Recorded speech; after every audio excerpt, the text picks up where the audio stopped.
Muy bien, seguimos en Monitor Económico por el canal 5 Días. Es momento de ir a nuestra entrevista de esta jornada. Y hoy tenemos un invitado que está visitando nuestro país. Él es Yvette Mowry, él es fundador, presidente y CEO de la Fundación Capital. Tiene un gran conocimiento internacional por su labor como emprendedor social y está visitando nuestro país para hablar de diversos temas: innovación y desarrollo, desarrollo social económico, ciudadanía económica y soluciones digitales en la lucha contra la discriminación de la pobreza y algunas experiencias que ha tenido la Fundación Capital a lo largo de estos años.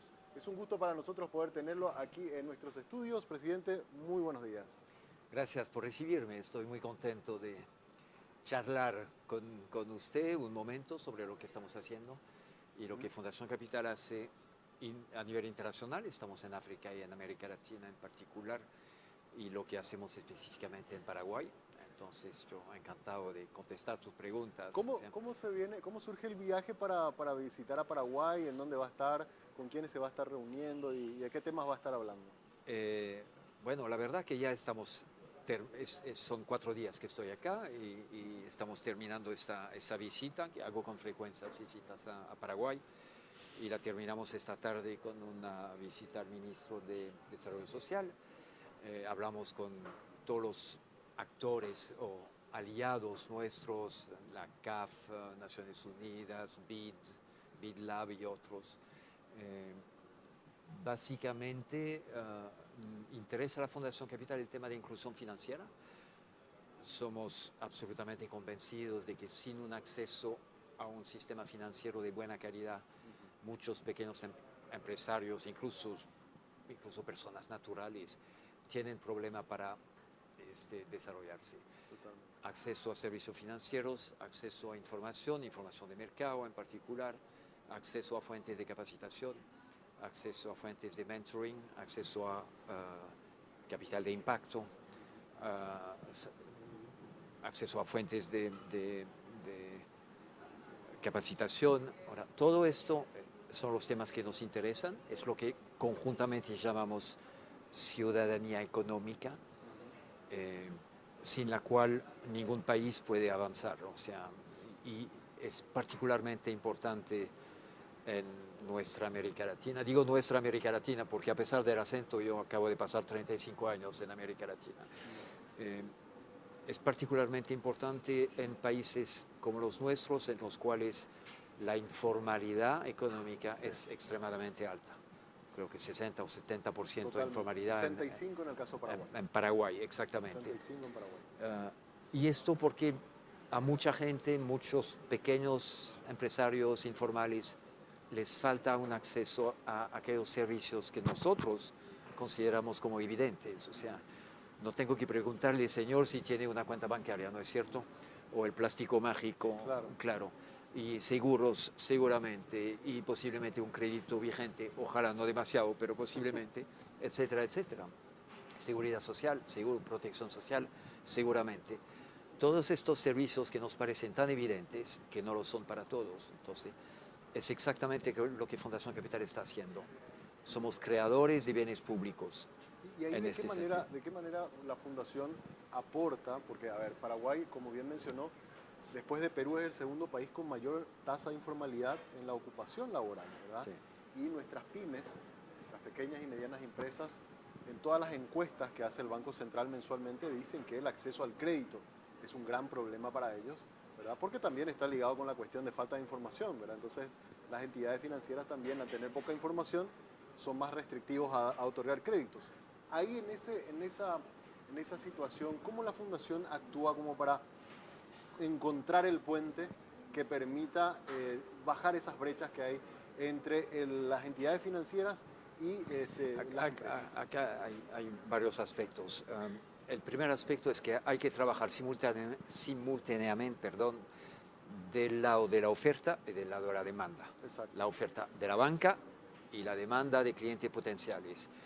Lo que nos obliga a trabajar, obviamente, con el sector bancario, pero también con el sector público, la superintendencia o Banco Central, como se llama, en Paraguay, Banco Central, para perfeccionar las políticas del Banco Central y hacerlas más adecuadas para poblaciones marginadas o de bajos ingresos, sin descuidar su rol necesario, obviamente. Claro. Así que la oferta necesita ser perfeccionada, y lo digo con infinito respeto por la banca en Paraguay, pero todavía los productos financieros disponibles para este segmento particular de población o sea, merece más atención o más desarrollo. Trabajamos con la banca, trabajamos con bancos centrales y trabajamos el lado de la demanda con los potenciales clientes a través de programas de educación financiera en particular. Y eso en forma digital, porque no interesa a Fundación Capital acompañar a 5, 10 o 15 mil familias fuera de la pobreza para que tengan acceso a servicios financieros, sino llegar a millones. Claro. Entonces, y esto implica el uso masivo de soluciones digitales. Ahora, cuando usted habla de microcréditos difíciles de colocar por falta de información, etc., un primer comentario es decir, entre todos los servicios financieros necesarios para poblaciones de bajo ingreso, probablemente el crédito no es el más importante. Depósitos, captaciones, para hablar banquero, fui banquero por 10 años, así que depósitos son fundamentales, sistemas de pago son esenciales, seguros son esenciales, sistemas de protección social, que son también servicios financieros, son fundamentales. Y obviamente el crédito para unos es una parte. Y si hablamos de crédito, efectivamente, tiene razón, hay un problema de data, de recolección de data, que es muy, muy, muy imperfecta. Razón por la cual en todos los productos digitales que estamos usando, que a veces son productos blancos que acordamos con un banco u otro banco que usan nuestros productos como si fuesen suyos, incorporamos muchos elementos de machine learning, aprendizaje por las máquinas, inteligencia artificial, que nos permiten conocer de manera muy detallada las características de un cliente y administrar el riesgo, obviamente, de colocar a esos clientes, ¿no? ¿Hay posibilidad de, cambiar un poco el enfoque? ¿En qué sentido? Siempre las pymes están reclamando, no tienen acceso al crédito, pero también es muy difícil acceder a la creación de una cuenta bancaria. Si quizás los bancos facilitaran la apertura de una cuenta bancaria, podrían de alguna manera monitorear mejor los flujos de ingreso que tiene esa empresa y ver claramente que tiene un flujo de ingreso que le va a permitir poder cumplir con un crédito. Absolutamente. Entonces, cierto. Sí. Cierto. La parte final es llegar al crédito, pero si quizás se facilitaran estos pasos, sería más sencillo y hacerlo de forma digital, que no tenga que ir hasta Exacto. Hasta si tú observas el comportamiento, la disciplina de ahorro de una persona, automáticamente sabes mucho más sobre el riesgo que representa si quieres colocarle un crédito. O sea, y esto de manera digital, caso contrario es imposible. Entonces, si un cliente con una cuenta, simple cuenta cuenta bancaria, cuenta de ahorro, tú puedes seguir su comportamiento de ahorrista, su disciplina, cuánto saca, cuánto deposita cada mes, cada semana, te da un perfil de riesgo impecable en 2 segundos. O sea, ¿por qué no lo hace la banca? Hay muchas razones, no necesariamente por descuido o por falta de interés, pero es un segmento más complicado. Es un segmento que es masivo, segmento potencial que es masivo, pero que no rinde tanto como los clientes usuales de clase media, por decirlo así, de la banca, ¿no? Entonces, ganas menos, pero con mucha gente. Entonces, es interesante. O sea, pero en el caso Paraguay, un poco volviendo al tema original, del 100% de nuestras empresas, los datos de estadística de Paraguay hablan que el 93% son pequeñas o medianas empresas. O sea, quizás en la rentabilidad, en el retorno no es tan fuerte como trabajar con una empresa grande, pero en el volumen podría o no ser un buen negocio. Exactamente, es un negocio de volumen, exactamente. Y por ahí va la mano y nos encanta trabajar con el gobierno. El gobierno está obviamente igual de preocupado que nosotros con este tema de inclusión financiera. Son años que estamos trabajando este tema con varios gobiernos Y la verdad, si lo puedo decir, en Paraguay sí se hacen cosas, o sea, y muchas cosas. Bueno, estamos en casi todos los países en América Latina y puedo decirlo, que son 35 años que conozco Paraguay y veo cómo se desarrolla, o sea, es impresionante el desarrollo del país. Quedan mucho por hacer, quedan muchas cosas por hacer, pero es conducente el trabajo que vienen desarrollando varios ministerios de Hacienda, ministerios de Desarrollo Social, de ministerios, no me acuerdo cómo se llama en Paraguay, pero de Industria y Sí, Comercio, Ministerio de Industria y Comercio. Exacto. Industria y Comercio, perdón, Comercio, MIPYME en particular, muy, muy involucrado en la perspectiva de cómo podemos formalizar la economía informal, que es, usando otras palabras, posiblemente chocando un poco, pero es un tema de inclusión tributaria, la Exacto. verdad, ¿no? Exacto. Que es bien difícil. En toda América Latina la informalidad es muy alta, ¿no? Entre 50 y 70%, Totalmente, o sea, por totalmente. todos lados. Y la pandemia hizo a muchos reflexionar de que, en el caso Paraguay particularmente, nos desnudó toda la informalidad en la que estábamos y lo difícil que era acceder a créditos, ¿verdad? Para muchas de esas pequeñas y medianas empresas que lastimosamente muchas de ellas terminaron cerrando porque no tuvieron acceso a liquidez. Es esa experiencia de la cual ahora de alguna manera estamos comenzando a salir de esta crisis sanitaria, un punto que tenemos que usarlo como un punto de inflexión para a partir de ahora decir, bueno, hemos atravesado esta pandemia, hemos atravesado por esta situación, se cerraron una cantidad de empresas importantes, esto no nos tiene que volver a pasar si eventualmente ocurre otra crisis, tomemos las riendas, hagamos las cosas que nos evidenció esta situación. Mira, el gobierno de Paraguay, con la crisis de COVID, ha estado distribuyendo subsidios, ¿no es Exacto, cierto? exacto. Utilizando un método y una tecnología nuestra, Los giros. de cierto modo, Sí.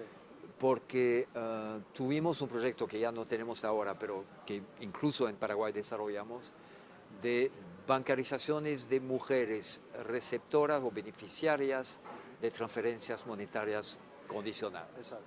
que seguramente conoces.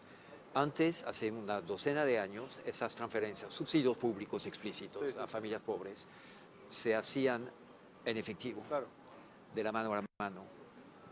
Pueden imaginar, perdón, pero como unos verdes pueden volar, o sea, Exacto. es muy costoso y muy poco transparente. Era, ahora ha cambiado. Todos los países, casi todos, hay una sola excepción que no voy a nombrar, todos los países de América Latina ahora hacen transferencias bancarias porque abrieron cuenta bancaria a esas beneficiarias de subsidios públicos.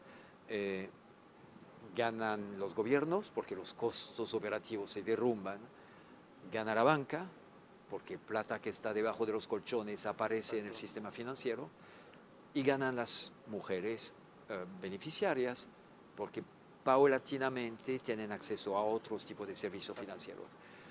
Win, win, win, todos ganan. Es exactamente lo que hacemos, alineando intereses públicos y privados. Es un ejemplo en el campo de la inclusión financiera, pero te puedo decir muchos ejemplos en otros campos. Usamos siempre las mismas metodologías, digamos. Una consulta más que tengo respecto bueno, cómo puede la Fundación ayudarnos. Esta semana se dio a conocer los datos del índice de pobreza en Paraguay, ¿verdad? Y en Paraguay, de los 7 millones de habitantes que somos, 7.200.000, tenemos 1.900.000 pobres y 280.000 personas que están en extrema pobreza. Son números altos, pero si miráramos 15 o 20 años atrás, tendríamos a un Paraguay con cerca del 60% de pobres. O sea, hubo un avance. Sin La lugar a pregunta duda. ahora es, ¿cómo podemos hacer después de todos estos shocks que hemos tenido, 2019, problemas de clima, 2020, el COVID, 2021, un inicio de recuperación, ahora nuevamente Consecuencias problemas de la guerra de Ucrania, que ahora la guerra de Ucrania, ya va a pegar, o sea, ¿cómo está podemos pegando. hacer para que todos estos shocks de alguna manera impacten menos en esas franjas vulnerables y podamos de alguna forma mantener eso o incluso ver la manera de bajar? Te agradezco por esta pregunta, porque precisamente, bueno, decir dos cosas. La primera cosa es que este gobierno y los anteriores incluso trabajaron duro, la verdad, para disminuir pobreza extrema en particular. queda un remanente inadecuado, por decirlo así, de pobreza extrema. Tenemos un programa actualmente, un programa que llamamos de graduación, con Tecoporá en particular y otro programa del Estado que ahora no me acuerdo, pero Tecoporá en particular. Es un sistema que permite graduar familias en extrema pobreza fuera de la extrema pobreza. Son programas sofisticados que incluyen subsidios temporales, coaching, acompañamiento de estas personas, fomento del ahorro, apertura de cuentas, plan de negocio, micronegocio. Pero todo esto articulado en una secuencia muy bien calculada, muy sofisticada. Son programas que desarrollamos en muchos países, son eficaces a 80%, o sea, de acompañar 100 personas, 80 efectivamente salen de la pobreza, que es un resultado muy importante, alto, muy alto. Y está en curso actualmente en Paraguay. Qué bueno. Tenemos 2 o 3 años más de trabajo y probablemente de estas 200.000 personas que mencionas, el gobierno, porque no es, es trabajo del gobierno, Claro. pero con asesoramiento y trabajo nuestro, habremos sacado conjuntamente a, creo, 80.000 o 90.000 familias de la pobreza, casi la mitad de las familias en extrema pobreza. O sea, esto en 3 años de trabajo. Excelente. Un par de años más y podrás decir pobreza extrema al museo. Eso le iba a preguntar. Al museo. O sea. ¿Se puede aspirar a que digamos, hoy son 3.9%, a que lleguemos a esa tasa de cero pobreza extrema? ¿Es bueno, posible? 0% es imposible. Pero en ningún país. 0, o algo mínimo. Pero un remanente irrisorio sí es posible. Claro. Y no solamente es posible, pero te invito a que me invites en 3 años y hablemos de esto de nuevo y estaremos cerca de este resultado. Porque son metodologías conocidas. O sea, no hay varita mágica, no hay un truco especial para sacar pobre de la pobreza. Sabemos lo que hay que hacer. Y si lo hacemos bien, de forma un poquito industrial, si puedo usar la palabra, lo hacemos a bajo costo. Porque obviamente eres economista, ¿no? ¿Cuál es el costo de la pobreza en Paraguay? O sea, enorme. ¿Cuál es el costo de la falta de educación básica en Paraguay? Es enorme. Todos esos temas se trabajan con los gobiernos que lo saben mejor que nadie y avanzamos muy bien, la verdad, en Paraguay en particular. O sea, este programa de graduación que tenemos en Paraguay de varios millones de dólares es extremadamente eficaz y ya está en curso, pero ya vemos los resultados. O sea, y lo desarrollamos en muchos países, en África, en América Latina, en Asia. O sea. Excelente. Presidente, gracias por visitarnos ahora que está por Paraguay y hacerse un espacio para que poder por lo menos pasar un rato por nuestro estudio y bueno, ojalá pronto podamos volver a charlar, ojalá podamos llegar, yo creo que en Uruguay, si mal no recuerdo, llegué a ver 0,5% de pobreza extrema. Exacto. Ojalá que Paraguay dentro de esos 3 años no hay razón para que sea distinto acá. No hay razón porque está en la región, lo podemos Exacto. evitar, así que ojalá podamos llegar a esos niveles. Gracias por su... Si me permites, aprovecho este momento para invitar a las entidades bancarias a que trabajemos juntos, porque necesitamos, creo que podemos agregar valor al trabajo de la banca en el país. Y ya lo estamos haciendo desde hace varios años. Sigamos haciéndolo, miró la cámara, ¿no? Entonces, hagamos y trabajando con Banco Central, perfeccionando políticas de inclusión financiera, hay mucho que hacer todavía y lo podemos lograr. Así mismo. En poco tiempo. Así es. Gracias, presidente. El presidente de Fundación Capital hoy nos visitó aquí en Monitor Económico hablando sobre desarrollo, innovación, qué acciones podemos tomar para disminuir también la pobreza y pobreza extrema en Paraguay. Con esto cerramos la entrevista, hacemos una pausa, a la vuelta seguimos con más de Monitor Económico.